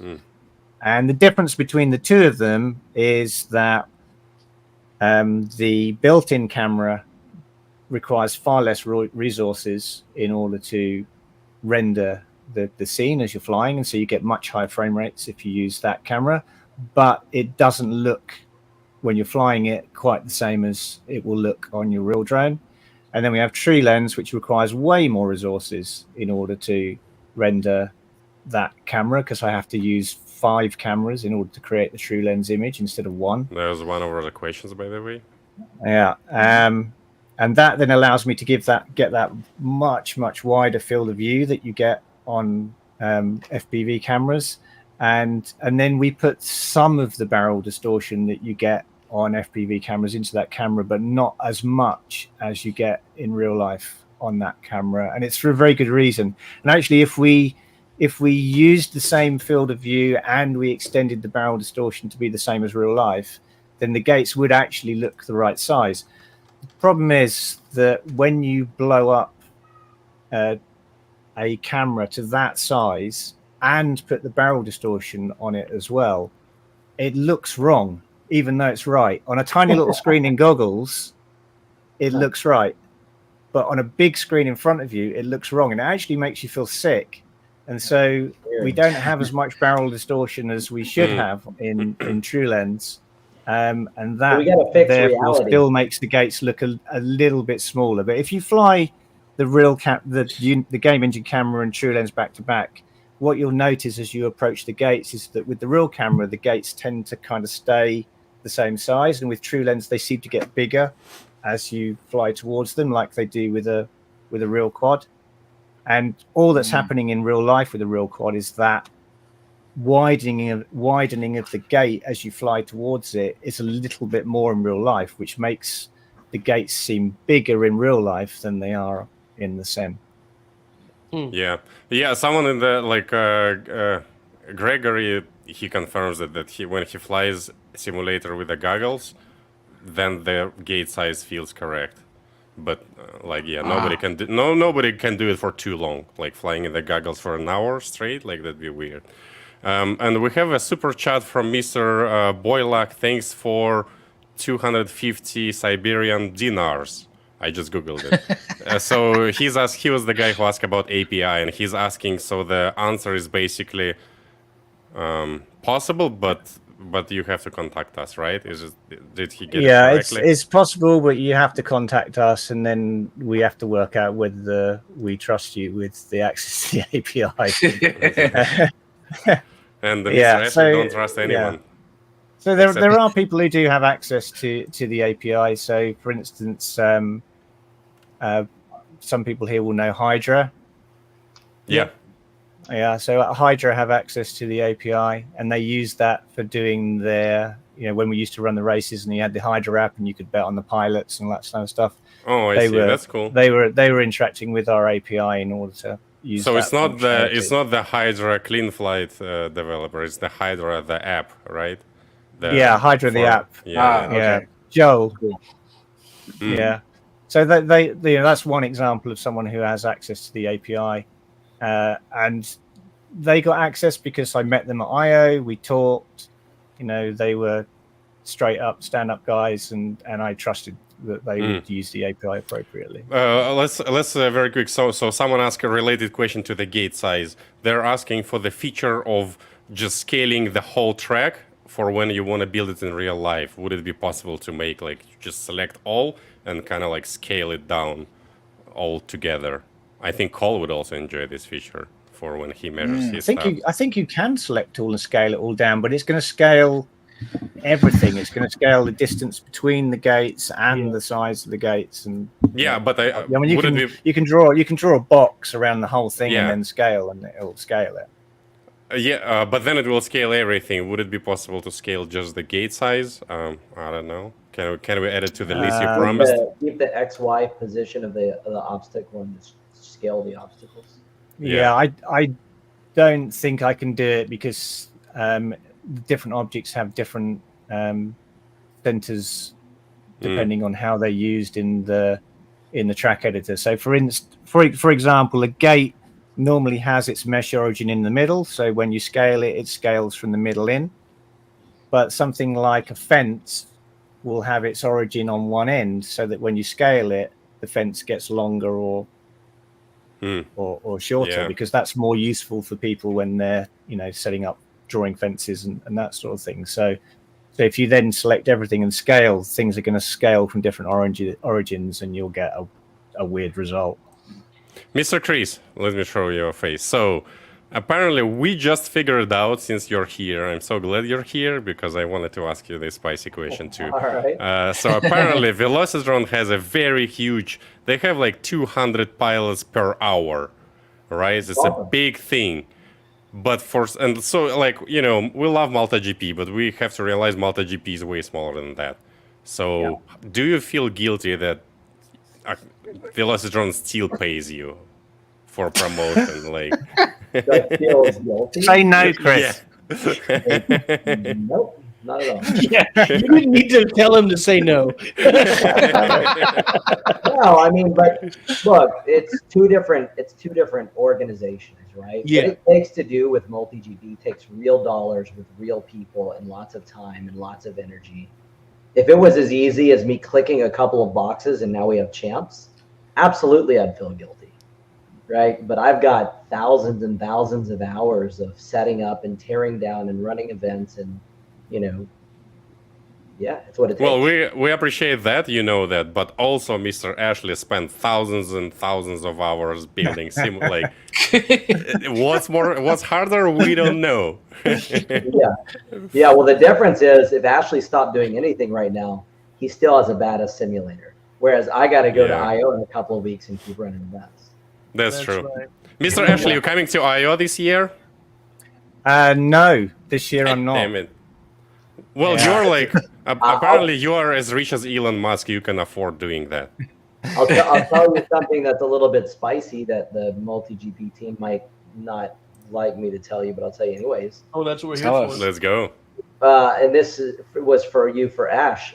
We've been discussing, potentially planning an IO somewhere overseas. Oh, that'd be sick. Ooh. Cool. So obviously, a lot of planning will need to go into it, but it's definitely been some internal discussions that aren't yet public, and I'm not supposed to talk about. But you guys are just friends, and there's no one here. Yeah, there's only Yeah, like there's nobody here, so it's pretty private chat here. I would assume somewhere in Central Europe, so that you can pull in people from all over, and they don't necessarily have to fly. Yeah, I mean, we really love IO is such a special event, and it's so accessible in the U.S. for people here in the U.S. So we would love nothing more but to share that experience overseas. I mean, how cool would that be to attend? to have 2 IOs. That'd be dope. Yeah, and have IOs. Exactly. I'd be there. And Mr. Ash, but would you advertise doing it in Great Britain, like the weather and stuff? Like, I would imagine that's not so cool. I think the problem with doing it in Great Britain is you probably only get people from Great Britain attending it, because it's not easy to get to the UK from Europe. It needs to we're, be like we're basically down one end and across the sea, so But it would that's- need to be but the whole Germany, distance is or like- even Spain would be dope, because Europeans love to travel to Spain. Oh yeah, that's true. Yeah. Well, the whole Europe, I think, is like a Texas size, right? So like they got like Yeah, it's pretty small. Well, I mean, I don't know if y'all saw, but like recently, the Air Crashers had a GQ with a ton of pilots showed up. yeah. Awesome. Nice. I mean, it's really yeah, awesome. I know they're very, very active in Germany with drone racing. Yeah, So, Germany would be good. It's quite central. Yeah. Hello, Walker from Yeah, Germany, who is behind me on the leaderboard. So There's a hell of a lot of pilots. There's a hell of a lot of pilots in Germany. So if you look at our pilot community, it's USA, Germany, USA Wow. then Germany. So then per capita, there's just way more drone racers in Germany than in the USA. Like, Yeah. Yeah. like the density. yeah. Yeah, that's Nice. cool. We gotta. And, All right, you so know- let's see. Did we miss some questions, or we gotta Well, wrap it just a up? little one. Like Yvonne and I both built FPV Wings, and like have had a lot of fun flying those, and like raced them a little bit. And like, have you considered putting a wing in Velocidrone? Yeah, we know how to do wings. We've done wings before for the previous simulator that I worked on, Accuracy. So we do know how to do wings, and we have looked at doing some, small racing type delta wings. But it's just finding the time to do it. Sure. Well, that'd be cool. So Very fun. should I add it to the list that you promised, or no? Well, actually, what I probably can add know, anything you want to probably that know at the moment. But what I would say about wings is that one of the biggest problem with wings is that you can't just have them take off from the ground. You need to have like a catapult launch or hand launch type. Well, you just system, need. I mean, so it's, the wing Yvonne and I built will launch off the table. Yeah. Like it's just dual motored with 2 heads-up motors and heads-up props, and you just hit the throttle and it flies off the table. It's pretty awesome. But that's also like that's just what we built. But that would be dope. I would say put that ahead of Tiny Trainer. Oh, definitely. Because like you can No. just fly. There's plenty Not of not small because it quads makes sense, just to piss more people off. This is why I'm Well, not coming to IO. I just get lynched as I come through the door. All right, so I forgot the one question that is very important. I hope Hyper is still in the chat. So can we add to the list, like, because we always have this kind of fun discussion that Hyper said that camera position on the drone matters, and I say it doesn't matter much. Like, it doesn't freaking matter. You can fly good both cameras, it doesn't matter. So can we have like a little thing in simulator just for Hyper? I don't know, maybe like a test build or whatever, that just switches your camera position randomly 1 inch up and down without changing the angle, right? And then at the end of every race, or when the pilot crashes, it asks the pilot, what do you think your camera position was? And there's a selection, up or down. And then Hyper would do it 20 times, and then at the end it will show you like, all right, Hyper, you had 0 correct guesses.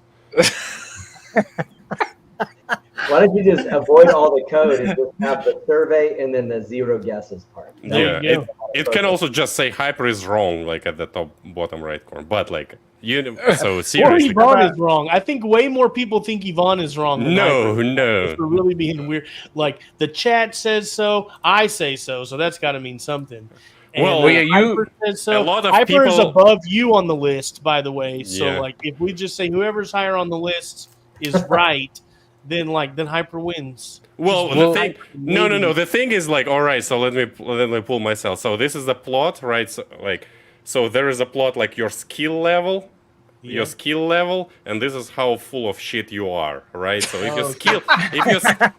if your skill level is poor, you're shit pilot, then you could be completely full of shit, right? When you're somewhere in the middle, you are less full of shit as you ever can be. But the faster you become after a certain level, and that's about position 36, which is my position on the leaderboard. So after position 36, the faster you are, the more you are full of shit. So yeah. Yeah. Well, And it is also- Bell curve of honesty.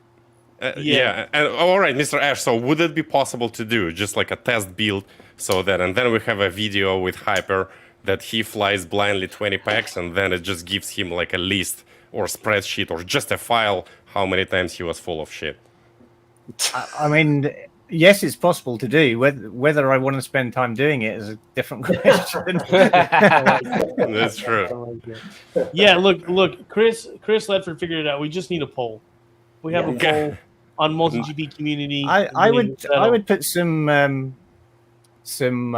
logic into it, which would say that if your camera is sitting on the center of axis of the quad, then when you roll and pitch, it's not really moving in relation to, the where your quad is in space. But if it's not on the center of axis of the quad, then when you roll and yaw and pitch, it's actually affecting where you feel the quad is in the sky. So potentially not being on that center of certainly roll. Well, certainly roll. It's not so much yaw because it's never going to be on the center axis of yaw anyway. But certainly on roll, it not being on that central axis could affect where you think the quad is in 3D space. Okay, so thank you, Ash. Yvonne is wrong. Thanks for joining, everyone.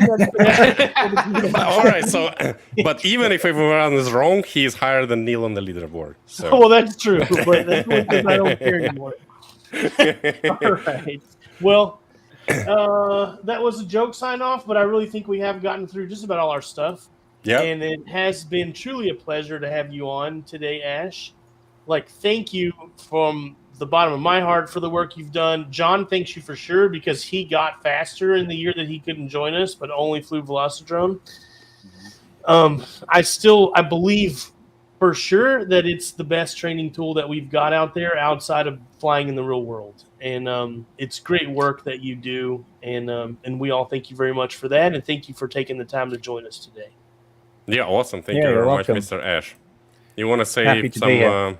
some words to community? I don't know, like just whatever. you decide. I'd like to do a shout out actually. Oh, nice.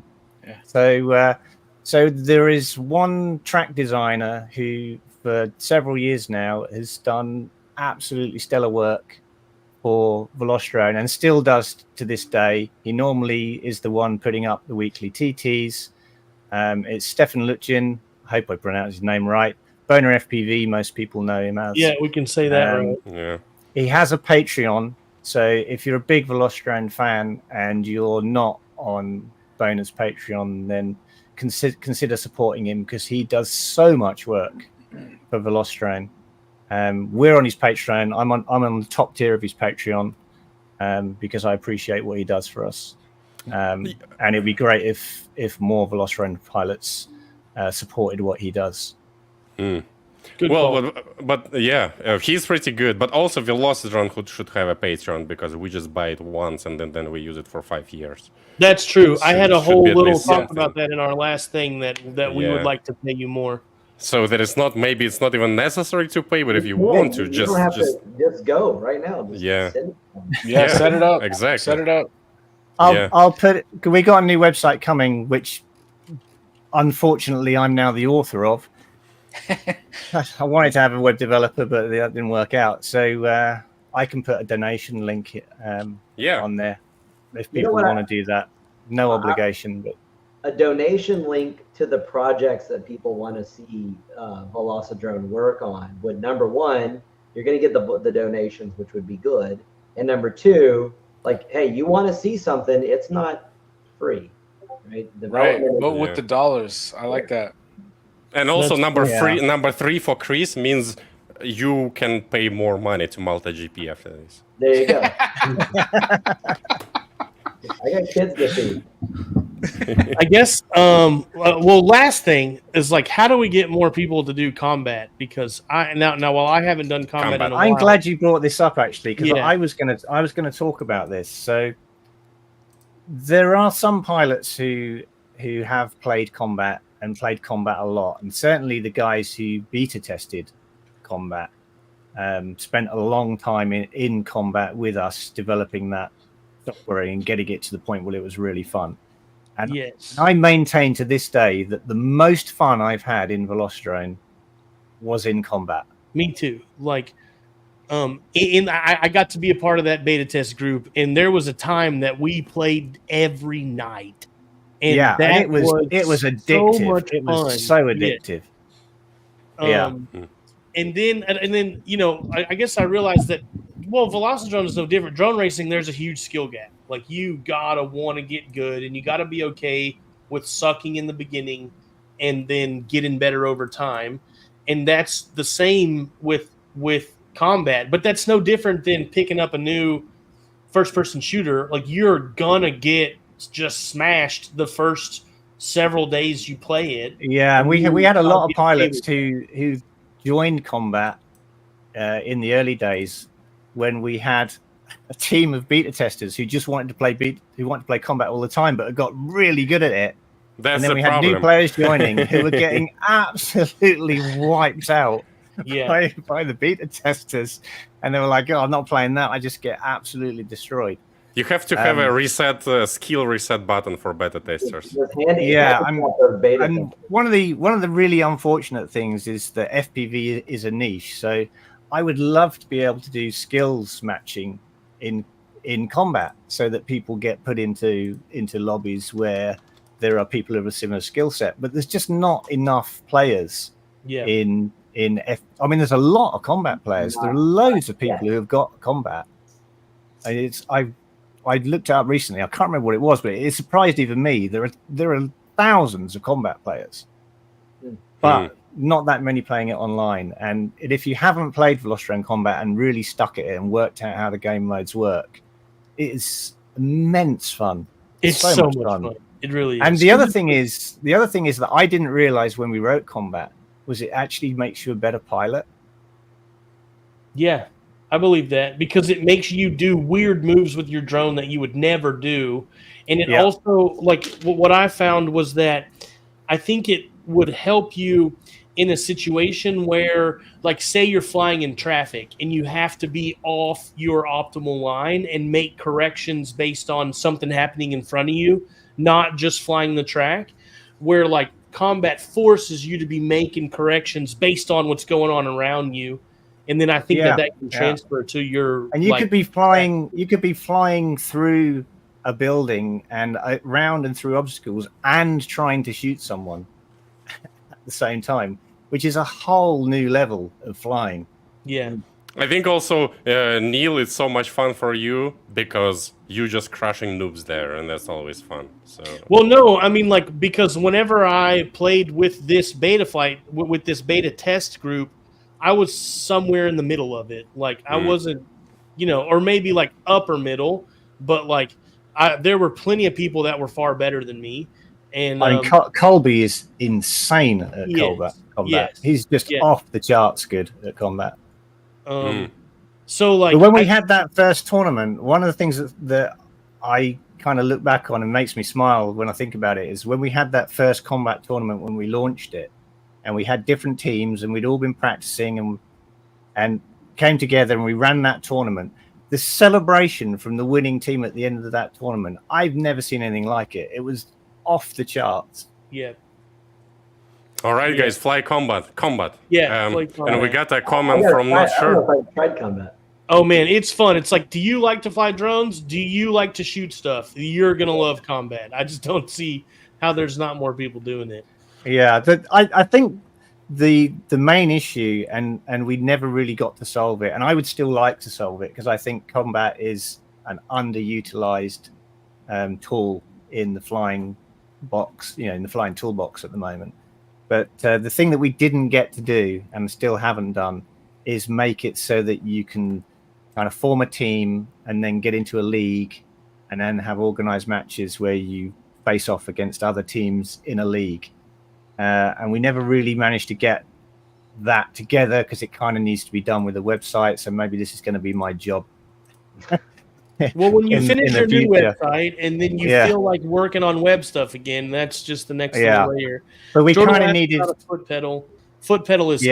Yeah, foot pedal is absolutely key. Yeah, you don't want to be trying to pull switches on your radio. Foot pedal is the way. Or spacebar. You can just throw your keyboard on the floor and push the spacebar with your toe. That works really well as well. Yep. Not sure says that he would pay for multiple TTs, different sizes and colors. I think he's talking about tiny trainers, right? I mean, just the way you said that did not sound like tiny trainers. But there are special nightclubs that you can find that at, is all I'll say. Yeah. All right. All different shapes and colors. And you definitely pay for them. All right. Well, yeah, let's. It's been 2 hours. Yeah, thank you very much. And Mr. Chris, thank you very much. And Johnny 5, he had to go earlier. Thank you very much to Johnny 5 and to Mr. Neil. Thank you very much to Mr. Neil. Appreciate it. And thank you to you guys for having me on and treating me nice. That was fun. Yeah, I still have questions coming on my email. Sorry, guys, we couldn't go through all of them. We gotta finish it up. That's it, guys. FPV with the team. See you probably next week, maybe with Chris Rosser. Oh. But we'll see. Yeah.